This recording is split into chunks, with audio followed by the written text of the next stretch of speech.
Hello, everyone. This is Lauren Steiner. Welcome to tonight's edition of The Robust Opposition. I'm so happy to be back with you after a long absence. I haven't done a show in a couple of weeks. And now I'm back to business, talking about all the things that really matter, like avoiding an impending nuclear war with North Korea. So that's going to be the subject of our show tonight. And I'd like to bring in my guest, who is John Matthew Laurits. Hi there, John. Hey, how's it going? Great. And the reason I'm doing this show is I read a wonderful article that he wrote for his blog.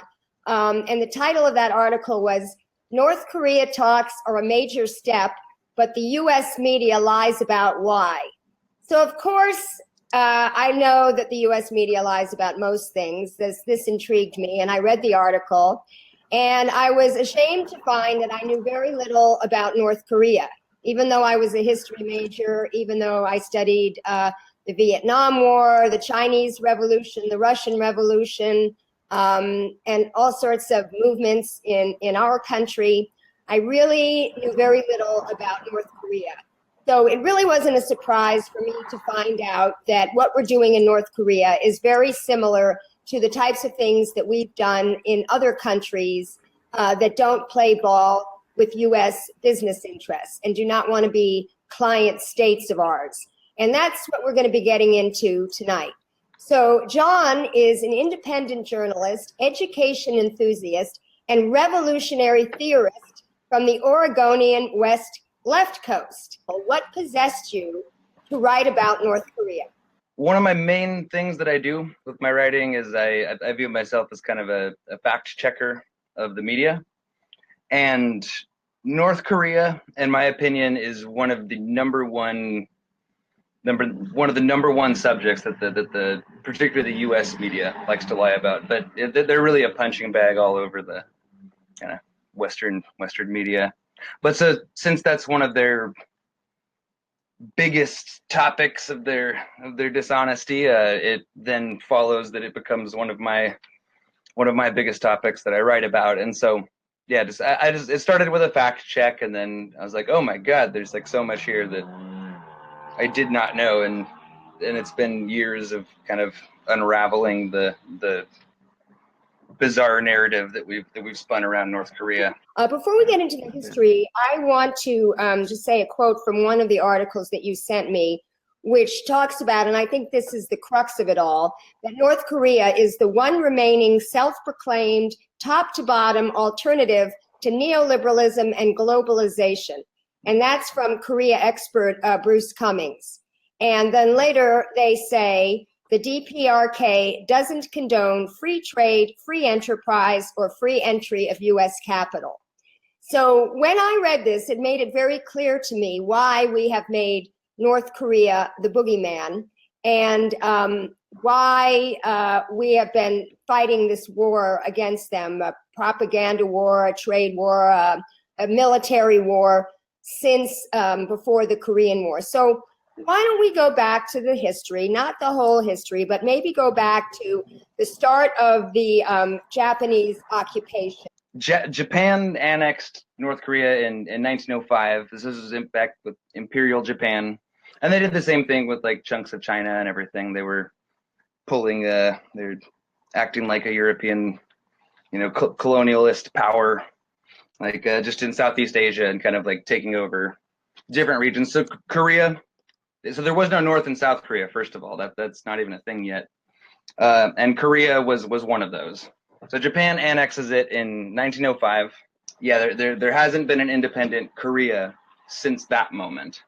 And that also marks the beginning of a 35-year-long kind of guerrilla struggle against the Japanese occupying forces, which then, of course, as World War II begins, Japan was one of the major players there. That Japan, like any colonizer, was extracting profits from Korea, and had collaborators in Korea. I mean, it was pure colonialism. Japan was one of the country in that region of the world that really adopted the kind of like imperialist, colonialist model that the same model that led the Portuguese and the Spanish and the English to go over to the Americas and colonize and commit all kinds of acts of genocide. like on these continents over here where I'm at. So it was about resources, it was about wealth, it was about power and control. Japan took control. They set up their own government, kind of delegating it to Korean collaborators and stuff, who then, yeah, formed this totally fake non-Korean government. All the land was kind of parceled off, given to Japanese, like landlords. So like Koreans, just kind of got dispossessed of everything that they had there, and including like their language, their religion, their way of life was outlawed by the Japanese. They wanted the Koreans to assimilate into Japanese culture, the same way that the United States, the Europeans that formed the United States, tried to wipe out and eradicate the indigenous cultures of the First Nations people that existed here before my people got here. And so Japan pulled many of the same things, and they were also like massacring any villages that were suspected of hiding like the guerrilla resistance fighters that were fighting for independent Korea against the Japanese occupiers.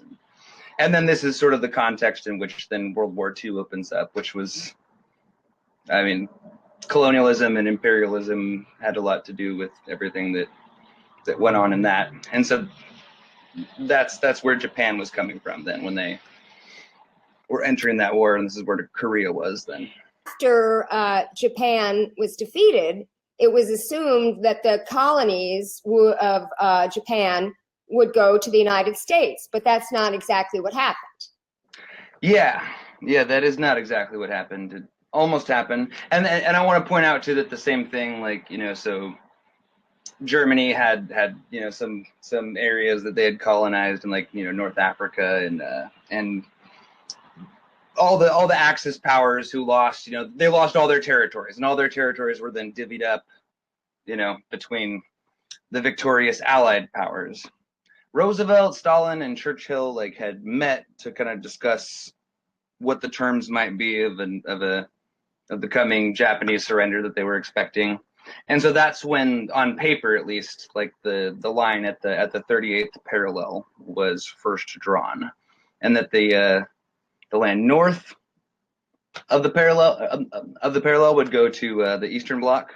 The Japanese in Korea were instructed to surrender to the United States, and then the southern half of Korea would then be occupied by the U.S. military. And so this was agreed on before Japan even surrendered.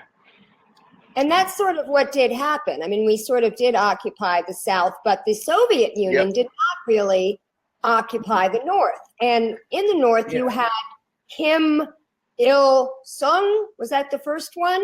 Yeah. So Kim Il-sung was the first of the three Kims.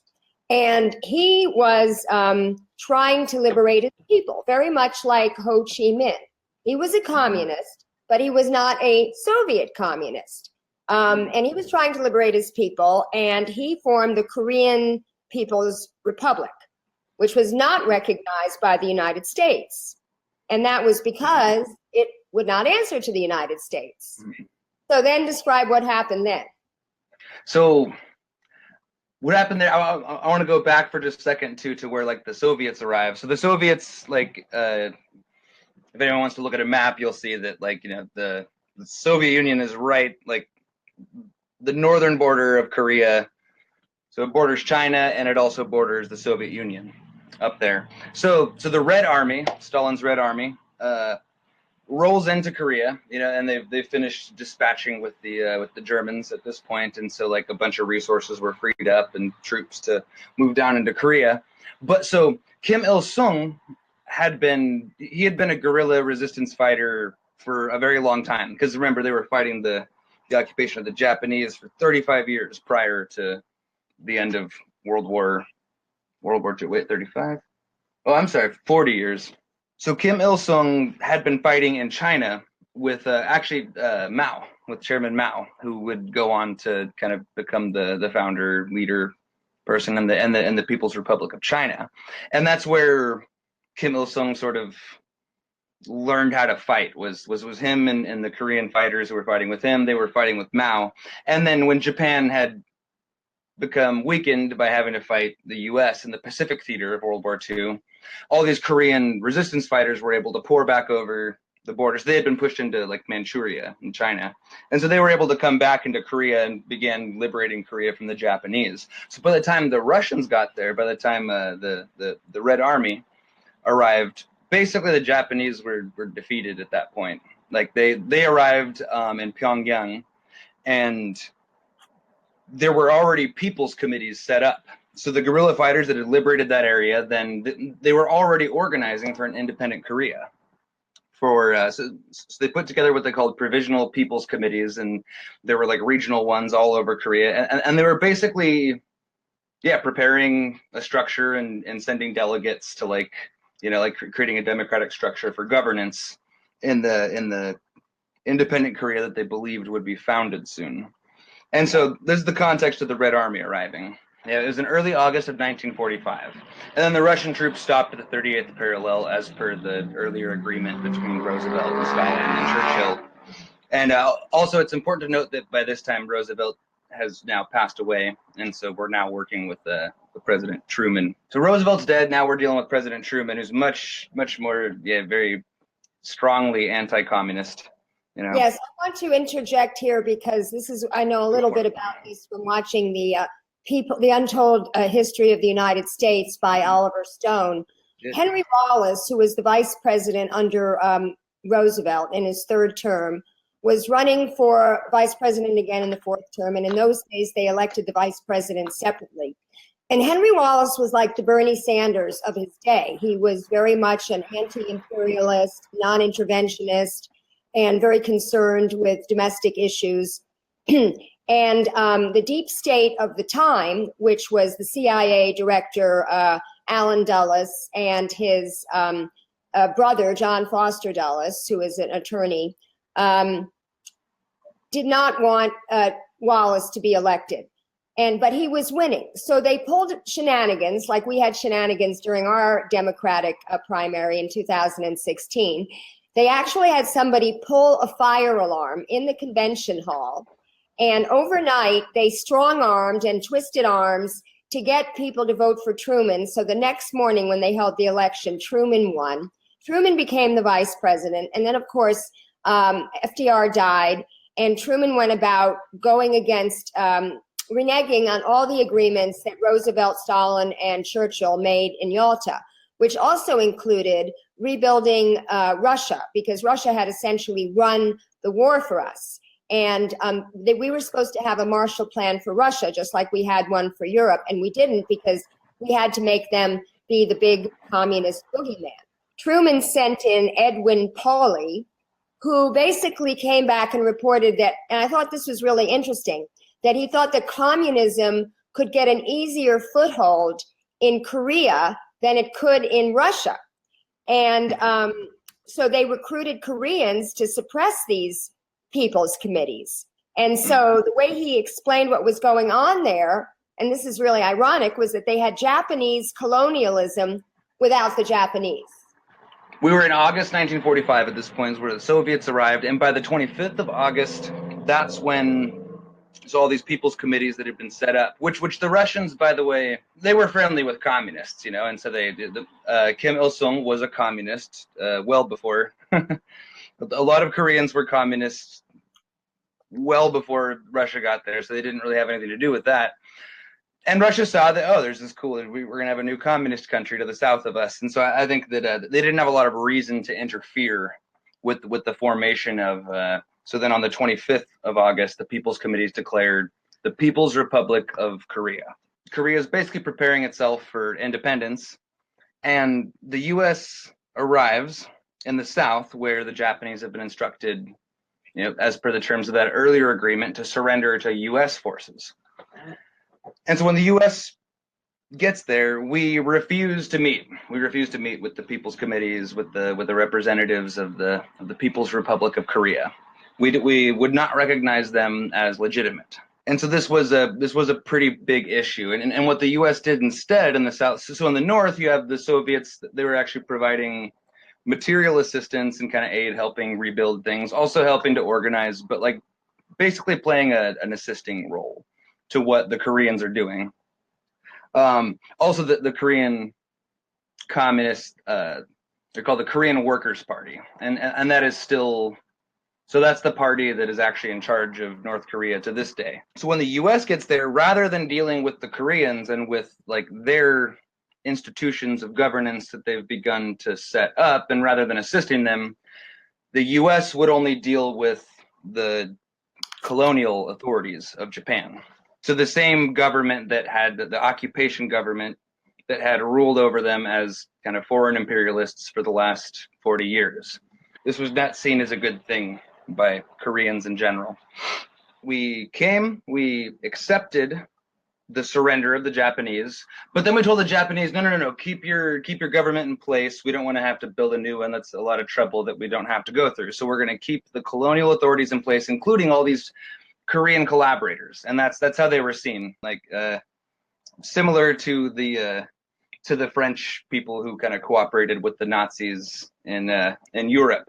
You know, they were not well liked people. They were seen as traitors. Most of the people in the South obviously did not want to be ruled by a colonial power. They did not want to be ruled by a collaborator. No. It was very important for the U.S. to find someone who was not associated with that, and that is Syngman Rhee.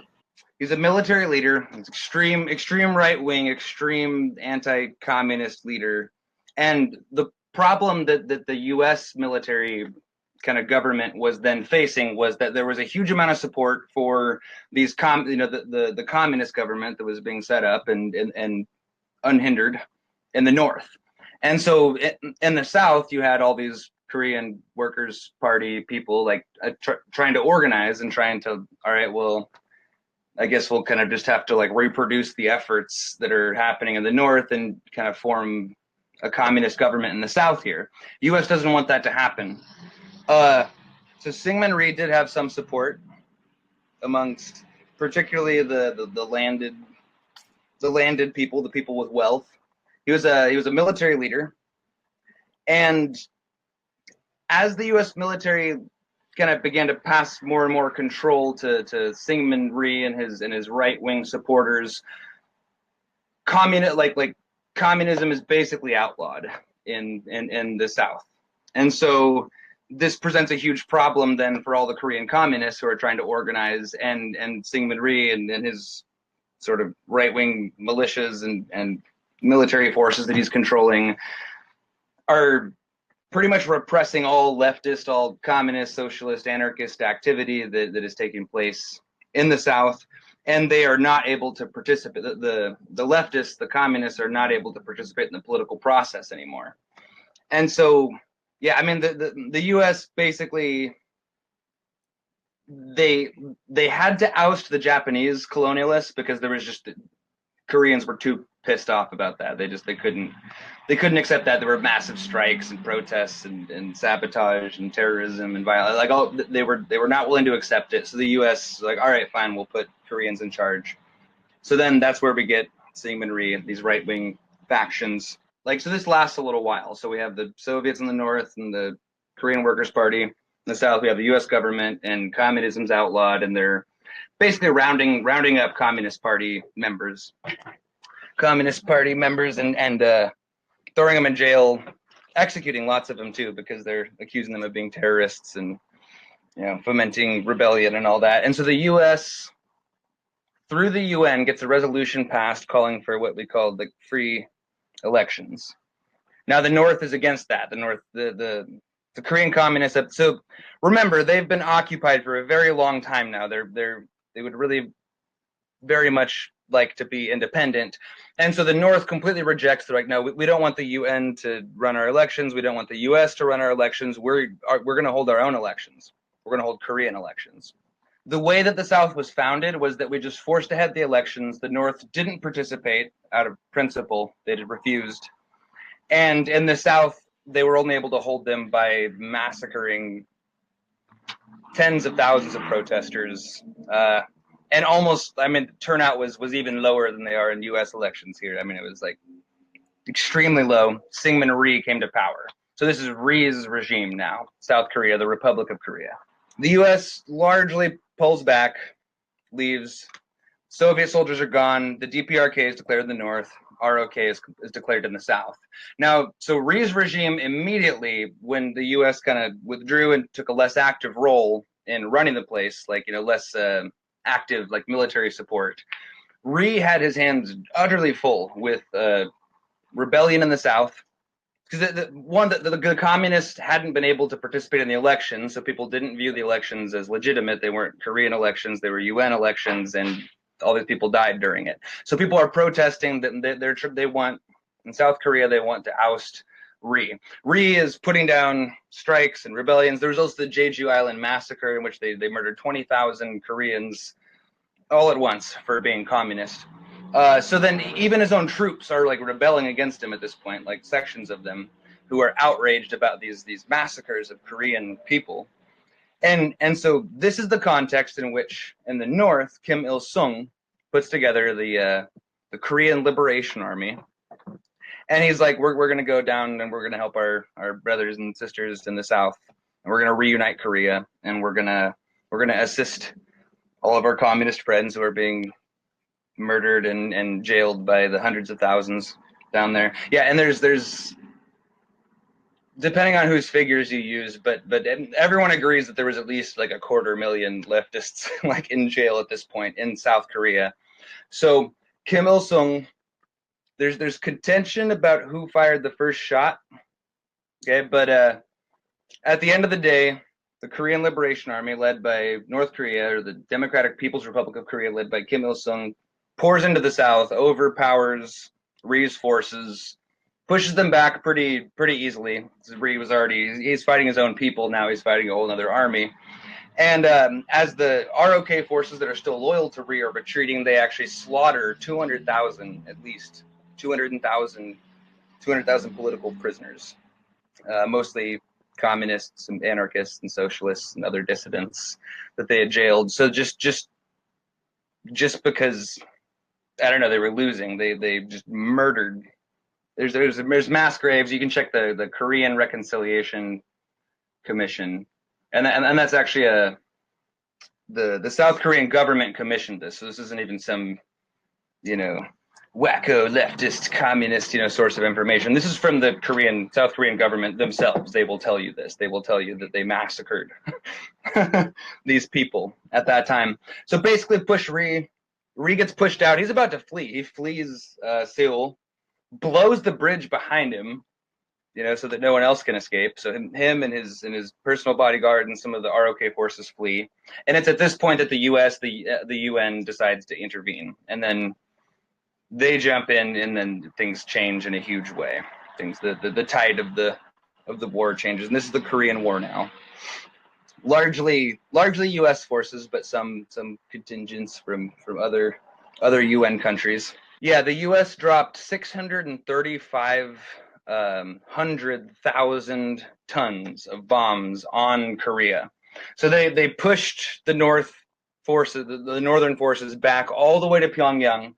And then, if it weren't for their comrades in communist China, who they had just been fighting with, 5 years before. This is 1950 now, by the way. 5 years before, they'd been fighting, their comrades. So they came rushing over, and the Chinese actually helped the North Koreans hold the line roughly around the 30th parallel, where the demilitarized zone is today. And then there was a 3-year bombing campaign by the U.S. Air Force after that. 635,000 tons of bombs, including almost 33,000 tons of napalm for the very first time. The U.S. dropped on Korea. That's more than was dropped in the entire Pacific theater, World War II. And do we know how many casualties? Korea's tiny. How many Korean casualties? Depends on who you ask, but no one says less than a lot. I think the more credible figure is between 1.5 and 2.5 million Korean civilian casualties, in addition to close to 1 million North Korean fighters and their Chinese allies also died. When all is said and done, somewhere between 10% and 25% of the North Korean population overall, period, was dead. Experience this history. They're the crazy ones. We're the sane ones dropping the bombs. But but because they want to protect themselves, they're crazy. One last little bit is that the reason the U.S. Air Force stopped bombing and the Korean War ended in 1953 was because there was nothing left to bomb. And this is according to Air Force records. So Wow. that's all. That's the end of the Korean War. So they had a ceasefire, but there was never a peace treaty. And this comes up in our current negotiations, which we'll get to at the end of the show. But what the U.S. did, the spiteful U.S. did on their way out, was they raised the irrigation dams in the north. So that affected their whole way of life by, not having water to do their agriculture. Yet, still in all, North Korea grew faster than the South up until the mid-60s. So, and this is really interesting because, we all talk about the South Korean miracle, and I never really knew why it was. And I read now that because the North was developing so much faster than the South, which was still this backwater kind of corrupt place, the U.S. helped South Korea with a whole arsenal of tariffs, subsidies, access to markets. I mean, it was amazing. And the whole South Korean miracle basically had to do with us. And at that point, Che Guevara called it the model.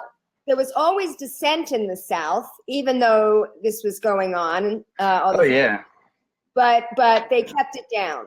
And then I wanted to talk about this Park Chung-hee, who apparently organized a coup in the South. And then they had 3 decades of military dictatorship. All during this time, the U.S. showered it with aid, and they were doing this anti-communist indoctrination. Meanwhile, as they were doing this in the North, there was free housing, free health care, and equal rights for women.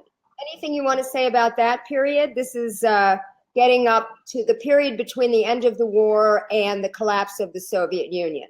This is a period that I have honestly never heard discussed in on a mainstream, U.S. media outlet or even on, like the History Channel or anything like that. It's not a part of history that the United States likes to talk about. And that's really, there wasn't really so much a South Korean government as there was a series of regimes that were actually overthrown multiple times between, the end of the Korean War and today. Just a few years ago, they actually ousted their government again with mass protests, and that was actually the daughter of Park, who you mentioned, like who they ousted, the descendant of the prior dictator. And so, I mean, South Korea was propped up from the very beginning by massive U.S. aid programs. And to be fair, the North was also assisted very heavily by China and the Soviet Union. And this was one of the kind of silent fronts of the Cold War. Like, I mean, from the 1950s all the way up to the collapse of the Soviet Union later. I mean, it really was. South Korea was the U.S. foothold in East Asia. Because, if you think about it, if Korea went communist, then you would have had China, Korea, Russia. So the whole Eastern Asian area would have been totally fallen to the godless communists, And so that's the way we looked at it, was like South Korea was our foothold there, where we kind of had an edge. And that's why I think we held together even these brutal dictatorships in the South the whole time. They weren't really colluding with one another. I mean, it was like they tried to get us to believe during Vietnam that there was this domino theory. And it was all orchestrated by Russia. And of course, these were completely separate communist movements, whether it was China, Russia, North Korea, Vietnam. And really, when you see how many young people now prefer socialism over capitalism, you understand why, because it's basically kind of what Bernie Sanders is talking about, that the resources belong to the people. We should have free health care. We should have free housing. We should have free education. And so, all right. So going to the collapse of the Soviet Union, we have the collapse of the North's export market, right? So they were able to export to the Soviet Union, and combined with natural disasters and the economic stranglehold placed on North Korea by the U.S., which is very reminiscent to the embargo of Cuba. And Also of Iran, too. I was in Cuba a couple of years ago with Code Pink, and it was a wonderful trip. And I really felt that even though they had a one-party state, there was more democracy there because they didn't have the corruption of the corporations and the billionaires extracting the wealth from the people. And the country would be a lot farther along had we not imposed the economic embargo that we imposed on them. So apparently now they could not import coal and petroleum, and they needed the petroleum to run their tractors. So there went their agriculture, and there went their food production. And this sort of forced them into becoming a major exporter of ballistic missiles. And all the while, they were not doing anything. And yet we had warships, bombing runs, spy planes constantly over their country. And then they built in 1987 this nuclear reactor for the purpose of nuclear power, so that they would not be dependent on coal and oil. And that was sort of the start. And before we get to Colin Powell, because he was the next one to promote, or maybe the first, well, not the next one to promote North Korea and Cuba into the rogues gallery, because after all, the Soviet Union was gone, and we still needed we still needed an enemy so that we could create wealth for our military industrial complex and all the weapons manufacturers and arms dealers. And so then the Soviet Union collapsed, and we still had all these nukes, like lined up all around the West Coast and the Pacific, pointed eastward. And so we announced publicly, we were like, all right, well, we're gonna point some of those nuclear missiles over at North Korea. And that is when North Korea is like, well, I guess we're gonna start developing nuclear weapons then, because we don't know how else to respond to that.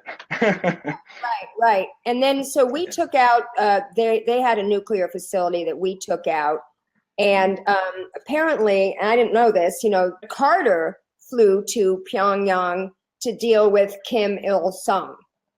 And that's when they came about with the agreed framework. Do you want to talk about the agreed framework? Yeah, so this was after Jimmy Carter's presidency, like that he did, and he did a lot of peace work afterward. I don't want to give Trump any more credit than he deserves, and I want to state that I'm very strongly critical of Trump in every way. That there's so many ways that we need to be critical of Trump. But one thing that I do have to credit him with, just because of fact, objective reality, is that he is in fact the first. If he goes through with this meeting with Kim Jong-un, he will be the first U.S. president ever to have met with a North Korean leader. And it's not because North Korea hasn't been trying to. They've been asking to meet with the U.S. president since the end of the Korean War. And so it actually is kind of historic. So they had that agreed framework where they would deliver, the U.S. would deliver light reactors. But apparently they did not expect the government to be around long enough for them to follow through with the deal. Yeah, I mean, so the U.S. government was supposed to, it was supposed to 2 light reactors plus a certain pretty large amount of fuel, I think, and the for the same reactors. The purpose of that was supposed to be like so that North Korea could have like nuclear power, like the benefits of that, but without having to pursue a full-on, nuclear program where they're enriching uranium and all, but so that like we would help them to still get the benefits, but while not having the full program, which we said made us nervous. The issue was too that Congress just would not let funding for those things through as well. And so I mean, like, also Bill Clinton like worked at least a little bit hard for the first part of his second term. He kind of chickened out at the very last minute. He refused to meet with Kim Jong-il, but it was just impossible to get the funding for all of the stuff that was on our end of the bargain for North Korea through Congress. And so we failed the hold up our end of the deal on the agreed framework, and that's something that a lot of people don't mention. Clinton really came a long way, but then in the last years of his presidency, he got really preoccupied with the impeachment and the Monica Lewinsky thing. And then, of course, George W. Bush came in, and after 9/11, they had to put Korea right back into that axis of evil. W pretty much unilaterally just kind of scrapped the whole, all the progress that had been made. He just threw it in the garbage, basically. And then it was in, I think it'd be a little bit later, Kim Jong-il died, and then in 2012, Kim Jong-un, who we now have in charge of North Korea, came to power, and so now we're up to today. Both Obama and Trump have turned down offers by North Korea to suspend the pursuit of nuclear missile capability that would our mainland in exchange for us ending our military exercises. Yeah. So this is the title of your article, in which you talked about all these overtures that have been made all along. It's like they want to do this, but they're not going to do it because they're under the gun. And quite frankly, if I were them and I saw what happened to Libya and Muammar Gaddafi after he gave up his nuclear program, I wouldn't even trust us. But there's no reason to trust us. Yeah, that's just me. Yeah. And that's the kind of that's the one part that I really want to get across in this interview too. And that was the last article I wrote about the U.S. media being dishonest. And so their dishonesty is that, like, if you look in the past couple of weeks after Trump announced that he would, meet with Kim Jong-un, every outlet I could find, with one exception, was just pretending like, oh, it's amazing, it's a miracle. All of a sudden, North Korea is willing to negotiate its nuclear program. It must have been, Donald Trump's, brash, belligerent, rude, crazy, like nuclear provocational tweets that he's been sending worked. This whole like tough strategy worked, but that's just not true. Yeah, Trump himself last year turned down an offer that they've been repeatedly offering. It's basically the same offer, but I mean, what they want is just, our troops have been stationed there, surrounding them since 1940, since the end of World War II. It's just like we've never left. We never left Korea, and they feel surrounded by us. And on top of that, every year since, I think it was 1960, it's somewhere like shortly after the Korean War, every single year we've been performing what we call joint military exercises, which, I mean, honestly, that's code for a dress rehearsal for invading North Korea. And we're doing it literally on their doorstep. It's just like right over their border. And it's just, so they've been sitting there for the last 70 years, surrounded by us, our armed forces. And every year, annually, sometimes more than annually, we've been holding dress rehearsals with South Korea's military for invading North Korea. And lately we've begun dress rehearsals for what is called a decapitation raid, which is specifically to take out the regime, to assassinate Kim Jong-un and like all the top like North Korean officials. And we're doing this right in front of them. And they keep saying, like, we need you to stop doing that and just back off a little bit, give us some room to breathe. And we are willing to give up our nuclear program, because the reason we have it is because we're not going to win a conventional, ground battle with the United States global military empire. And so the only viable strategy that we North Koreans have to possibly even have the tiniest chance of preserving our autonomy and like coming out the other side is a nuclear deterrent. Honestly, their case makes perfect sense. They're not acting crazy or belligerent, or they haven't invaded anyone ever. Meanwhile, we've invaded 50 countries at least since the end of World War II. Yeah, why are we acting like they're crazy and aggressive? Iran has also not ever invaded anyone. So yeah, the other one in the axis of evil. Yeah. Now, let's talk a little bit about the role of South Korea, because a lot of people are saying that this change in government in South Korea, they were the ones who initiated these talks, and you were talking about the the Olympics.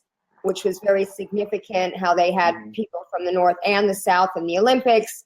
So what's the role of South Korea? Because obviously, if they're a willing partner, and do you think that there could be an ultimate reunification, or are the countries just too divided between a communist and a capitalist country?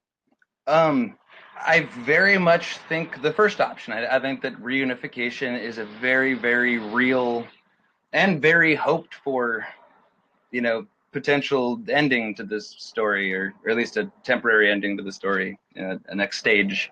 I mean, I think that's the only way to really, for anyone who's a part of this whole thing, to move forward. We need to remember that it was always Korea until 1948. That's when there were two Koreas. So I mean, it's really like these are new countries that they're not meant to be. There was never any South-North divide. There's no cultural, there's no language divide, there's no religious divide. There wasn't an ideological divide until these last few generations, in which we frankly propped up a freaking dictatorship in the South. And I mean, honestly, if the North if we just stayed out of it in 1950, the communists would have easily dispatched Rhee, and it would have been one Korea. And there's still, to this day, I mean, Moon Jae-in, he's the president of South Korea right now.